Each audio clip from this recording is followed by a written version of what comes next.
नमस्कार दोस्तों, स्वागत है आपका एक्सेस डिफेंस एंड कहानी चैनल में। यहाँ आपको मिलती है डिफेंस और दुनिया से संबंधित आवश्यक जानकारियाँ, तो इस चैनल को सब्सक्राइब जरूर कर लेना। I2U2 भारत, अमेरिका, इजराइल और यूएई ने बनाया ताकतवर समूह। भारत, अमेरिका, इजराइल और यूएई ने मिलकर नया ताकतवर समूह बनाया है। इसे I2U2 नाम दिया गया है। इसमें I2 का मतलब है इंडिया और इजराइल, जबकि U2 का मतलब यूएस और यूएई है। दरअसल अमेरिकी राष्ट्रपति जो बाइडेन अगले महीने 12 से 16 जुलाई तक पश्चिम एशिया के दौरे पर होंगे। उस दौरान I2U2 समूह की पहली वर्चुअली बैठक होगी। भारत, अमेरिका, इजराइल और यूएई ने मिलकर नया ताकतवर समूह बनाया है। अनुमान लगाया जा रहा है कि अमेरिकी राष्ट्रपति भारत भी आ सकते हैं, क्योंकि 2 दिन पहले ही उन्होंने भारत अमेरिका के रिश्तों पर बयान दिया था। इस रिपोर्ट में जानते हैं कि I2U2 क्या है, इसके सियासी मायने क्या है, इसका गठन क्यों किया गया है और अब आगे क्या होगा।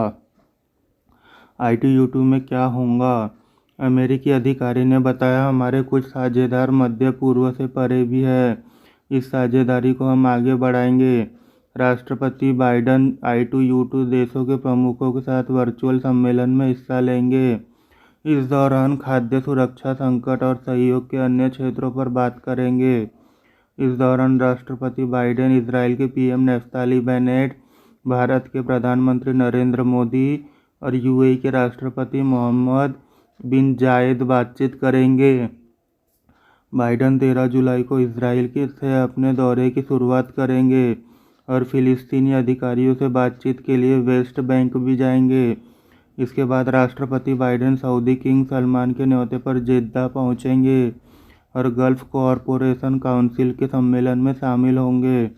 इस सम्मेलन में मिस्र, इराक और जॉर्डन सहित 9 देशों के शीर्ष नेता शिरकत करने वाले हैं। I2U2 में भारत की क्या भूमिका होगी, इसको लेकर अमेरिकी विदेश विभाग के प्रवक्ता नेड प्राइस ने जानकारी दी। उन्होंने कहा, भारत बेहद बड़ा बाजार है। वह हाईटेक और सस्ते, ज़्यादा मांग वाले उत्पादों का भी बड़ा उत्पादक है। ऐसे बहुत से क्षेत्र हैं जहां ये देश मिलकर काम कर सकते हैं, फिर वह तकनीक, कारोबार, पर्यावरण, कोविड-19 और सुरक्षा ही क्यों न हो। नेड ने आगे कहा कि इस समूह का उद्देश्य उन गठबंधनों और साझेदारों को फिर से एक साथ लाना है जिनका अस्तित्व पहले नहीं था, या फिर था भी तो उसका भरपूर इस्तेमाल नहीं किया गया। चीन क्यों घबरा रहा? जब अक्टूबर 2021 में पहली बार भारत, इजराइल, यूएस और यूएई के विदेश मंत्रियों की बैठक हुई थी, तब समुद्री सुरक्षा, बुनियादी ढांचे, डिजिटल इंफ्रास्ट्रक्चर और ट्रांसपोर्टेशन से जुड़े सभी अहम मुद्दों पर चर्चा हुई थी। उस वक्त इस बैठक का बड़ा मुद्दा इजराइल और यूएई के बीच संबंधों को सामान्य बनाना भी था। भारत में यूएई के राजदूत ने उस वक्त इस नए गुट को पश्चिमी एशिया का क्वाड बताया था। विदेश मामलों के जानकार डॉक्टर आदित्य पटेल कहते हैं, इस समूह के अंतर्गत समुद्री सुरक्षा के मसलों पर भी बातचीत होगी। साथ ही भारत, इजराइल, यूएई और अमेरिका काफ़ी करीब आएंगे। इससे चीन घबराया हुआ है। चीनियों के साथ दारू और खाने का लुत्फ लेने के बाद आखिर नींद खुल ही गई। बीजेपी नेता का मोदी सरकार पर तंज। चीन ने साल 1993 और 1996 के समझौतों का उल्लंघन कर दिया था। इसका मतलब है कि चीन ने एलएसी पार कर लिया है और भारत सरकार अभी तक इस बात को स्वीकार करने को तैयार नहीं है। बीजेपी नेता सुब्रमण्यम स्वामी अक्सर सरकार की गलतियों या फिर किसी गलत फैसले पर तुरंत ही मुखर हो जाते हैं और समय के मुताबिक वो उसका जवाब जरूर देते हैं।